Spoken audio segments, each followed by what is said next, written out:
नाती पोती है, इनको सबको जो है भर्ती करके 4 साल के लिए बॉर्डर पर भेजें और फिर पता चल जाएगा इनको कि ये देश की सीमाओं पर रक्षा कैसे होती है और एक सैनिक कैसे तैयार होता है। इन नेताओं के बच्चों को भेजा जाए। ये नेता के बच्चे तो एसी में बैठ करके पलते हैं और विदेशों में पढ़ते हैं। इनको क्या पता 12 साल की पढ़ाई में क्या मिलता है। इनको केवल मलाई खाने से मतलब है, देश की रक्षा करने से या देश राष्ट्र है जी। विरोध भी आप कर रहे हैं, मलाई भी आप ही खाओगे, नेताओं को नहीं खाने दोगे कुछ। ये नेताओं ने खाते खाते तो 75वीं वर्षगांठ मना रहे हैं, अमृत महोत्सव मनाने जा रहे हैं। आप ये मलाई खा करके मैं ये कहता हूँ सारे नेताओं का फिजिकल फिटनेस होना चाहिए। ये फिजिकली फिट भी होने चाहिए। एक सेकंड सुनिए, आपने कैसे सवाल किया भाई साहब। आप अपनी आत्मा, जितने भाई खड़े हैं आज तक सेना ने कभी देश का सिर झुकने दिया। हम ये वर्दी पहन के आए साहब, इस वर्दी का पूरा देश सम्मान करता है। मोदी जी ने झुकने नहीं दिया। इस वर्दी का पूरा देश सम्मान करता है। अगर इस वर्दी का अगर कलंक लगे तो पूरा देश हमें माफ करेगा क्या? हमें एक एक कदम रखते हैं, हमें एक एक इंच का जो नहीं, इस बात का गरीब बता रहे हैं आप, कलंक बता रहे भाई मेरे दोस्त फौजी हैं, हम जान कुर्बान कर देंगे, लेकिन देश के अंदर अगर एक सिंगल पैसा ना पेंशन लेंगे ना तनख्वाह लेंगे, हम चुनौती देते हैं सारों की बंद करेंगे, इन गद्दारों की, सारे नेताओं की पेंशन। पूरा देश मैं अपील करना चाहता हूं, यदि प्यारे देशवासियों 12 अरब का जो है सालाना का बजट इन नेताओं पर लगता है साहब, इनके टीएडी, इनकी पेंशन उनको और खाने के लिए बर्बाद करिए। 12 अरब राजनीति करनी है तो सेवा का प्लेटफॉर्म है, सेवा करनी ही पड़ेगी। आपको नहीं, आपके पिताओं को करनी पड़ेगी। फौजी भाई आ चुके हैं, बीजेपी के नेता ऐसे, सारे नेता ऐसे, सारे के सारे नेता ऐसे हैं, कोई फर्क नहीं साहब। हम किसी के चाटुकार नहीं है। आप अगर हमसे क्या उगलवाना चाहते हैं कि हम कांग्रेस की तारीफ कर दें? नहीं, किसी की तारीफ नहीं करेंगे। सारे के सारों ने देश का नाश किया है, गरीब को गरीब बना। 70 साल से हम आपकी गरीबी दूर करेंगे, हम आपकी गरीबी दूर करेंगे। अरे 70 साल से तुम गरीबी दूर नहीं करके, तुम इसका मतलब नापुंसक हो, तुम्हारी औकात नहीं है। हम फौजी हैं, हम चुनौती देते हैं, हिम्मत है, आए मुकाबला हो जाए, मंच हम प्रदान करेंगे। देखना है तुम्हारे क्या दिल में है और क्या इन फौजियों के दिल में है। ठीक है साहब? कौन करेगा लीड, फिर कौन करेगा? अरे साहब, नेताजी बोझ थे ना, अब नेता के नाम पर कलंक है, नेता शब्द के नाम पर कलंक है, ये नेता नहीं है। इस देश का नेता हुआ तो केवल एक ही हुआ। नेताजी सुभाष चंद्र बोस थे, जो जनता के लिए अपने आप को न्यौछावर करते, उसको बोलते नेता। जो फ्रंट से लीड करता है जनता के लिए, उसको बोलते हैं नेता। ये तो किसी नेता ने कुर्बानी दी है? नेता कुर्बानी लेते हैं और सैनिक कुर्बानी देते हैं, ये डिफरेंस है साहब, जमीन आसमान का अंतर है। ये सारे कांग्रेसी कह रहे हैं कुर्बानी दी है। अरे साहब, इनको तो देख लिया, पूरे देश ने देख लिया, क्या बात करें। 70 साल से इनको देखते आए, क्या नहीं? तो 8 साल में कैसा लगा? ये क्या कर देंगे? देखिए, मैं आज फिर कह रहा हूँ, पिछले 70 साल में जो काम हुआ, इन्होंने 8 साल में उसको बर्बाद कर दिया।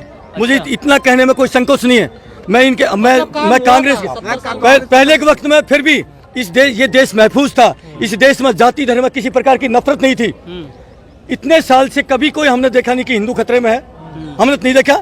आज 8 साल में हिंदू खतरे में है। मेरे देश का पीएम है वो हिंदू है, मुख्यमंत्री वो हिंदू है, राष्ट्रपति हिंदू है, और फिर उसके बाद में मेरे देश का हिंदू खतरे में है, तो इनको कुर्सी छोड़ देनी चाहिए साहब। हम फौजी हैं, फौजी की कोई जात धर्म नहीं होती, फौजी की कोई जात धर्म नहीं होती। जब सैनिक सीमा पर खड़ा होता है तो वो देश के लिए होता है, पीछा अगर शहीद होता है तो देश के लिए होता है, जात धर्म के लिए नहीं होता। गुरुकुल की परंपरा हम 30 साल हम कंगना रनौत बोल रही है कि गुरुकुल की परंपरा को बढ़ावा मिला। कंगना रनौत के लिए हम कुछ नहीं कहना चाहेंगे, क्योंकि कंगना रनौत का नाम मत लीजिए।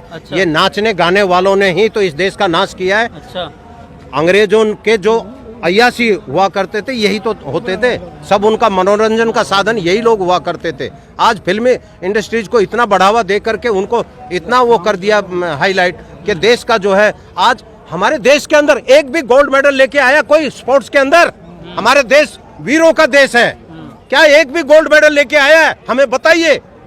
एक नीरज चोपड़ा लेके आया इस बार गोल्ड मेडल, वो भी एक सैनिक लेके आया। आप लोगों को गर्व होना चाहिए, आप मीडिया पर्सन है, आप लोगों को फिर हमसे पूछते हैं इस देश का लीडिंग कौन करेगा? क्या आपको इस वर्दी पर शक है? देश के वीरों पर, जो देश की सीमाओं पर रक्षा किए हैं, पूर्व सैनिकों पर क्या विश्वास नहीं? पर बैठे वो भी तो वर्दीधारी हैं। कौन सा वर्दीधारी है? मुझे एक अच्छा है, आप मुझे एक का नाम बताइए, कौन है वर्दीधारी? जनरल वीके सिंह कह रहे हैं। जनरल वीके सिंह, उन्होंने भी क्या नाम बड़ा वो किया था कि मेरी उम्र कम है, ये बड़ा उसके ऊपर वो 6 महीने सिर्फ मतलब 6 महीने कम नौकरी हुई थी, 6 महीने बढ़ाने के लिए कोर्ट तक चले गए और यहाँ 4 साल को सही ठहरा रहे हैं। जनरल साहब शर्म करो थोड़ी बहुत, आकर थोड़ी सी भी लज्जा बची हो तो। आप हरियाणा के हैं और मैं भी हरियाणा का हूँ, आप हरियाणा का नाम डबो रहे हैं कैसे जनरल साहब आप? और आप जितने जनरल कर्नल जो आप आज इस टीओडी का समर्थन कर रहे हैं, ये देश कभी माफ नहीं करेगा आप लोगों को। ये देश कभी उन सैनिकों को माफ नहीं करेगा जो आज किसान के बेटों का इस स्कीम के तहत समर्थन कर रहे हैं। तो मैं विनती करता हूं, आप सैनिक हैं, सैनिक की गरिमा होती है, सही को सही कहना और गलत को गलत कहना, वो होता है सच्चा सैनिक। और सैनिक यदि जात धर्म में बंटने लगा अनर्थ हो जाएगा। मैं उन सैनिकों से भी कहता हूं, मैं देख रहा हूं बहुत सारे व्हाट्सएप ग्रुप में जुड़ा हूं मैं, कुछ सैनिक हिंदू मुस्लिम की नफरत फैला रहे हैं। अरे धिक्कार है आप लोगों को सैनिक कहलाना। आप 25 साल 30 साल सेना में नौकरी करके आए और आज वहां से रिटायरमेंट होकर के आप क्या सीख के आए? अरे सेना हमें सिखाती है देश के अंदर हिंदू मुसलमान सिख ईसाई, ये मेरा प्यारा वतन है, ये हमें सिखाती है। और तुम गद्दार हो, तुम सैनिक के नाम पर कलंक हो, जो आज हिंदू मुसलमान के अंदर देश के अंदर जो हिंदू मुसलमान दंगे करवाने वाली पार्टी है उसका समर्थन करते हो। धिक्कार है आप लोगों पर सैनिक कहलाना। अरे तो पहले तो अब कैसे सैनिक हो? युवा ही कहते थे हमें कुछ नहीं चाहिए, मंदिर चाहिए, मंदिर बन गया, आप क्या हो? मेरे भाई देश की नौजवान आप ये मंदिर मस्जिद की नौजवान बात शक्ति क्यों कर रहे है। हो? हमारा एक ही नारा है, बहुत हुआ धर्म और जात, आओ करे देश की बात। केवल देश की बात होनी चाहिए, मंदिर मस्जिद की बात मत करो। आप देश को तोड़ने की बात करते हैं, हम इसके बिल्कुल विरोध में करते हैं, लेकिन बंद की बात सुनते नहीं साहब। जनता कितनी पीड़ित है, जनता कितनी परेशान है। मेरे पास फोन आ रहे हैं, कितने बच्चे रो रहे हैं, बिलख रहे हैं, सर क्या करें, हम डिप्रेशन में जा रहे हैं साहब। मैं अगर सुना मैं सुना मोदी जी मैं की बात करते। देखिए मैं तो एक चीज कहता हूँ, मोदी साहब आपको भगवान सद्बुद्धि दे, आप देश का भला करें, देश को मत तोड़ें और देश को ठीक से चलाएं। आपको भगवान ने मौका दिया है, अन्यथा भगवान आपको कभी माफ नहीं करेगा, आपको श्राप लगेगा इन बच्चों का। ये बिलख रहे हैं, मेरे पास खुद फोन आ रहे साहब, मेरी आंखों में पानी आ जाते हैं।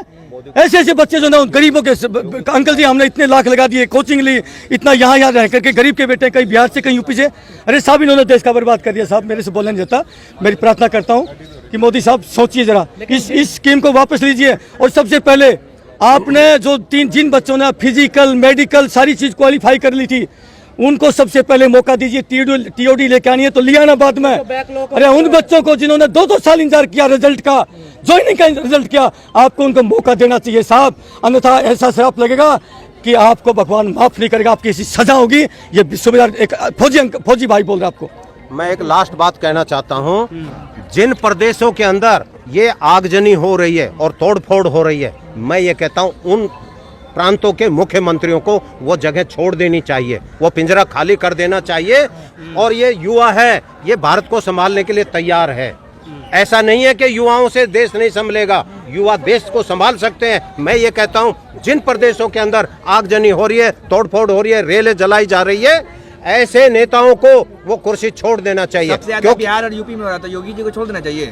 अगर वो कंट्रोल नहीं कर सकते तो छोड़ देना चाहिए। मैं केवल किसी एक को भी नहीं कहता, मैं ये कहता हूँ देश के अंदर जिस प्रदेश के अंदर ज्यादा तोड़फोड़ हो रही है, इसका मतलब वहां का जो मुख्यमंत्री है उसका कमांड एंड कंट्रोल ठीक नहीं है।